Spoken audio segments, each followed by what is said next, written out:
Hello. Sorry if you've already seen like two live starting request things. Having technical difficulties, but hopefully we're gonna get started in just a second. Just waiting on our guest. There he is.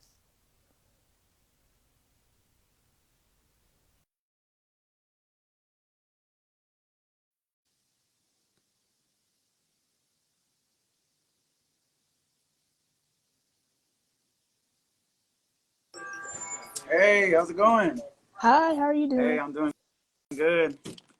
So, just to start off, I guess if you want to introduce yourself to everyone and tell them a little bit about yourself. Yeah.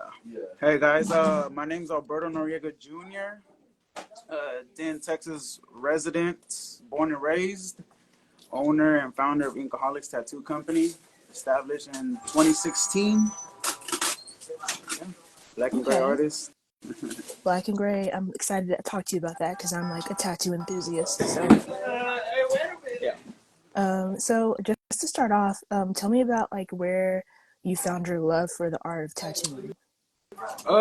It started as far back as I can remember. Really, I want to say I was probably like 7 years old when I used to ask my mom if she could buy me these magazines. Yeah, they're called lowrider art magazines, and they would have like a bunch of Chicano style drawings and stuff like that. So I would get those and kind of like mimic them and make them into my own style of drawings and stuff like Mm-hmm. that. And what really kicked it off was when I was like 14 years old. When I was 14 years old, my uncle, one of my uncles, I saw him building, one of his, um, tattoo machines from scratch, homemade, correctional facility style. And really that's, what sparked my interest, it inspired me to, build my own machine. And actually my first client was really, you know, my mom, she was the Oh one wow! actually, yeah, my mom actually first let me, tattoo her with that When you were style. 14? Yeah, I was 14 actually, yeah. Oh, 14, that's when I first, got into everything. Um, and then it was just, it went from there. And I never thought I was going to transition into this, but that at that moment when I was 14, that's when I, really decided to like transition from paper to skin. okay, Really. cool. So was there like ever any other option for you? It was just like always art and Um, tattooing. it was always art. I had other opportunities, like it wasn't nothing I really wanted to do, but you know, being 14 and stuff like that, I really didn't. Growing up, I actually wanted to be either a cop or a firefighter. Really, I never really thought I was gonna, you know, be into this. Really. Cool. So you guys opened up in 2016, right? Yes, 26. So tell me about like how you balance the art aspect and then the business ownership aspect. Well, being a business owner is it's not easy. It's not an easy task to take on. Mm-hmm. There there's a lot of stuff that comes behind that. You gotta a lot of people think like, oh, I'm just gonna throw some money in and start my own business. It's really there's more to it than that. You gotta go through like city ordinance, all that stuff, all the headaches, the inspections, the licensing, all that stuff. Mm-hmm. But I'm able to, balance all that out, with a strong team behind me, you know, and uh, and the artist side really just, I'm appointment based only, so I'm able to, manage and balance my schedules. So, I don't really gotta overwhelm myself. I can, you know, move things around and be able to, Yeah. manage that way. Yeah. Balance is definitely a key when you're juggling a Yeah, bunch of for stuff sure. like that. Yeah, for sure. So you mentioned black and gray earlier. Tell hmm me about like for people that don't know, like what is that style of tattooing and like what are the ties to like the Hispanic community with that specific style of tattooing? Well, black and gray, it's really like, I feel like it's really like, Chicano heritage, fine line, and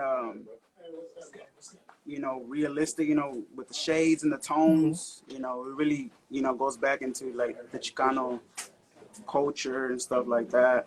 But I mean, it's transition. It's really has transitioned. Like everybody, walks around with black and gray. You don't gotta be Chicano. You don't gotta be Hispanic. Mm-hmm. Everybody loves the black and gray Yeah, I tattooing. think it's very mainstream now. I've seen like Yeah, endless it's people it's around real. Denton with a lot of black and gray style. Yeah, it's real mainstream, and these newer tattoo artists have taken that and made it into their own style and evolving. Okay.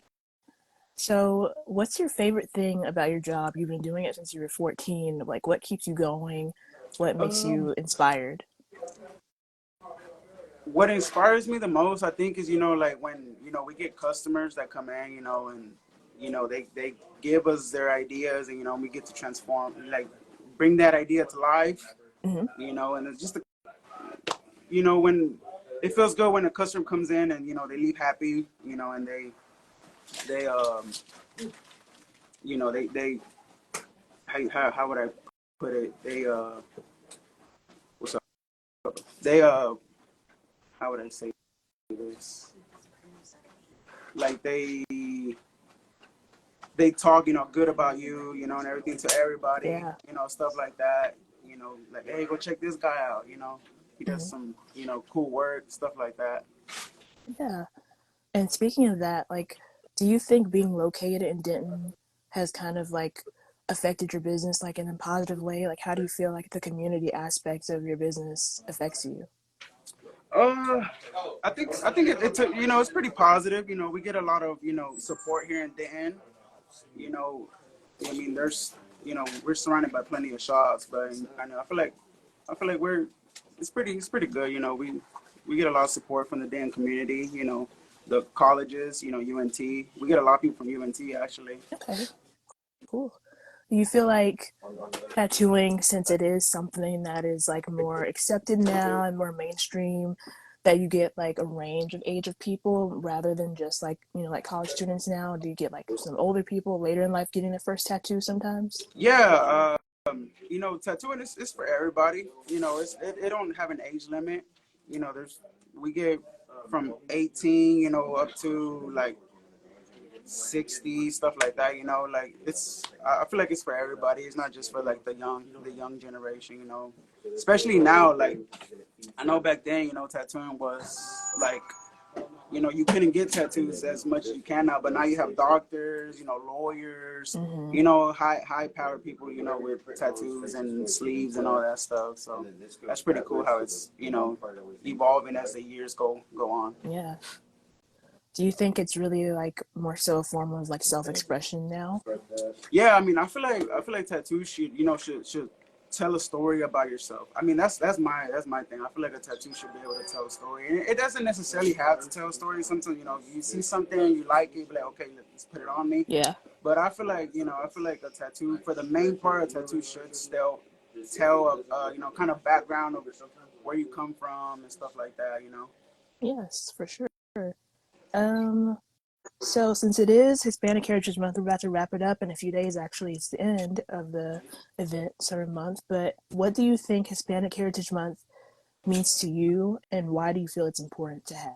I mean, it's everything really. I get to um, I feel like it's important to me that I get to carry on my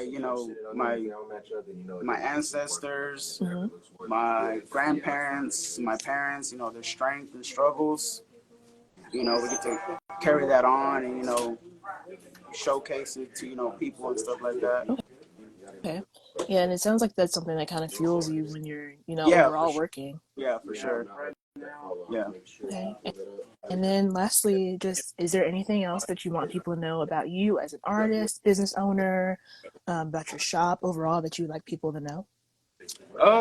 Just come check us out. If y'all want some good work, we got pretty talented artists under one roof.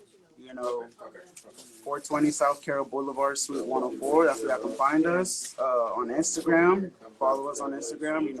Stuff like that. If y'all ever want some black and gray or whatever. I mean, I do black and gray, but we can do anything here honestly, really. Not just black and gray, but color, everything. Cool. Cool. Awesome. Oh, are you guys doing anything for Friday the Yes, 13th today? yes. Actually, we're right now, it's getting crazy. The parking lot is full right now. Oh, And we is haven't there even a started. line? Yeah, there's a line right now. Like, literally, I probably won't be able to show y'all. But yeah, there's a line. It's going to be crazy. We're Friday the 13th deals. Um, we're teaming up with Ashes. You know, we're doing a whole market mash thing. So yeah, we're gonna have vendors out here. You know, DJing, food, How late does it run? giveaways. We're starting at noon. So Okay. we're gonna start tattooing at noon. Um, the vendors won't set up till about 4. You know, but it's gonna be from noon till we're gonna till midnight. But we Oh my usually goodness. we usually you know, because our lines get so big, you know, so we, you know, sometimes we're here till like 2, 3 in the morning, just until the Wow. last person's out. Really. That's cool that you guys try to get everybody in though and like Yeah, make it a fun event. we try our best.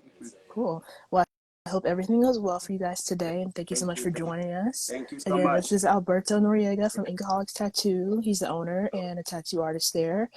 And yeah, we're closing out our Hispanic Heritage Month series today. I hope you guys enjoyed it, and you can watch our past lives on our grid.